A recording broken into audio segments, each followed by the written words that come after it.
गोविंदाय नमो नमः। जय श्री राम।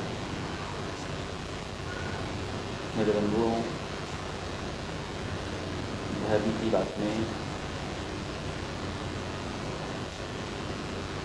पिछले प्रसंगों में मैंने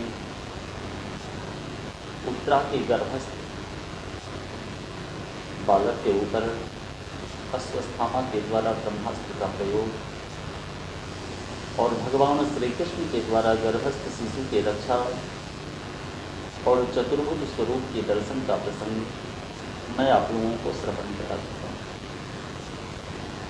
मेरे बंधुओं, उत्तरा भगवान श्री कृष्ण की वंदना की। भगवान श्री कृष्ण रथ के द्वारा प्रस्थान कर गए।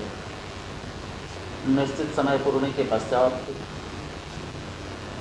उत्तरा का गर्भस्थ शिशु 9 महीना कुछ दिन पूर्णे के पश्चात जन्म लिया। जन्म लेते ही वह बालक चारों तरफ अपनी दृष्टि को दौड़ाने लगा, किसी को ढूंढने लगा। पता है वह गर्भस्थ बालक किसे ढूंढ रहा है? वह गर्भस्थ शिशु अपने गर्भ में शंख चक्र गदा पद्म को धारण किए भगवान विष्णु को देखा था।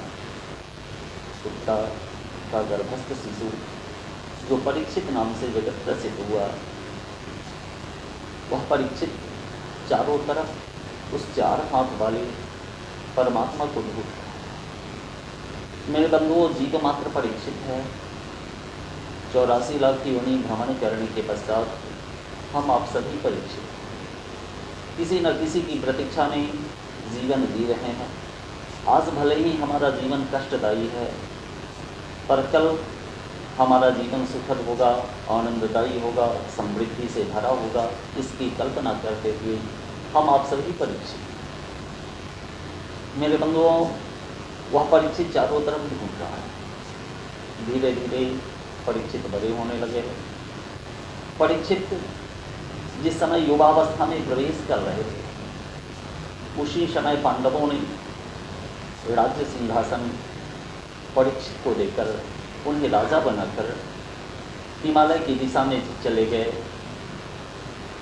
अपने शरीर का परित्याग करने स्वर्गारोहण की कथा लंबी है, महाभारत की ये प्रसंग है, इसलिए पांडवों के स्वर्गारोहण की कथा पे मैं अधिक प्रकाश नहीं डाल रहा हूँ।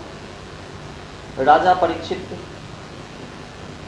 अपने राज्य को भली भांति संचालित करने लगे। राजा परीक्षित वैष्णव थे, भगवत भक्त, धर्म पारायण थे।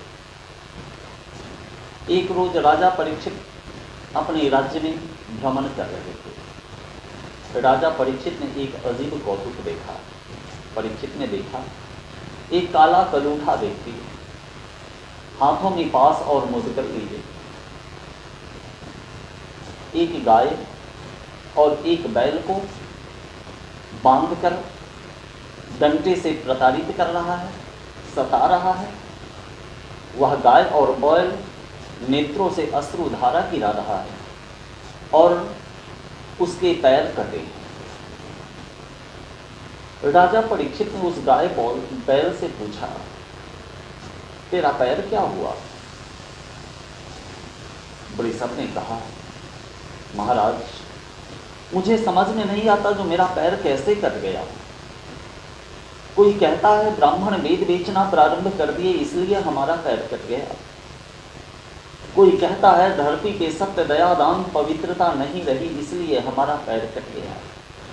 कोई कहता है पृथ्वी पे पाप का साम्राज्य ही स्थापित है इसलिए हमारा पैर कट गया।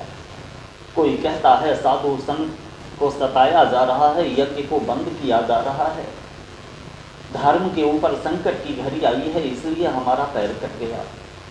मुझे समझ में नहीं आ रहा जो हमारा पैर कैसे कट गया। परीक्षित ने पूछा, यह काला युवक कौन है? उस गाय और बैल ने कहा, महाराज, जब से भगवान श्री कृष्ण अपने स्वरूप का परित्याग कर स्वधाम गए हैं ना, तब से ये काला व्यक्ति कलयुग है। इसी का साम्राज्य तो संसार में स्थापित हो रहा है। पाप करने वालों की जय जयकार होगी, धर्म करने वालों को सताया जाएगा, ईश्वर भी उनसे पल पल प्रतीक्षा लेंगे। गृहस्थ आश्रम में उसका जीवन बहुत दुखदायी होगा। राजा परीक्षित ने सोचा, हमारे शासनकाल में अगर काल का साम्राज्य होगा, कलयुग का साम्राज्य होगा, तब तो धर्म लोप हो जाएगा, धर्म नष्ट हो जाएगा। राजा परीक्षित ने अपने धनुष बाण को संभाला और उधर काल में देखा, ये तो परीक्षित सत्यव्रत है, यह मुझे नष्ट कर देगा। कलयुग ने राजा परीक्षित को हाथ जोड़कर कहा, महाराज, मुझे परमात्मा ने ही इस धरती पे भेजा है। उन्होंने मुझसे कहा है, जहां भगवत की भक्ति नहीं होगी, जहां कथा नहीं होगी, जहां हरि नाम का संकीर्तन नहीं होगा, जहां धार्मिक लोग नहीं होंगे, उस जगह पे जाकर तुम अपना साम्राज्य स्थापित करो। परंतु महाराज, आप तो मुझे मृत्यु दंड देना चाहते हैं। आप जहां कहेंगे मैं वहां चला जाऊंगा, मैं वहीं निवास करूंगा, आपकी इच्छा के विरुद्ध मैं कोई कार्य नहीं करूंगा, किंतु मुझे मृत्यु दंड नहीं देगा। राजा परीक्षित ने सोचा, हमारे राज्य में सभी वैष्णव हैं, सभी भगवत भक्त पारायण है, इसलिए ये कलयुग हमारे प्रजाजनों का कुछ नहीं बिगाड़ सकता। इसको ऐसे स्थानों पे रहने का जगह दिया जाए जैसे दुराचारी लोग हमारे राज्य में नहीं रहते हैं। ऐसा विचार कर राजा परीक्षित ने कलयुग को 4 स्थान प्रदान किया। पहला, धूर्त, मदिरा, हिंसा, व्यभिचार। धूर्त, जहां झूठ बोलकर दूसरे की संपत्ति को बेईमानी कर, दूसरे की संपत्ति को लूटकर, दूसरे को धन को हड़प कर धनवान बनने वाले पापी लोग रहते हैं, वहां कलयुग का निवास हो। व्यभिचार, जहां पराये पुरुष पराई स्त्री के साथ कामासक्त होते हैं, काम भाव करते हैं, वहां पे कलयुग का निवास हो। हिंसा, जहां पे मांस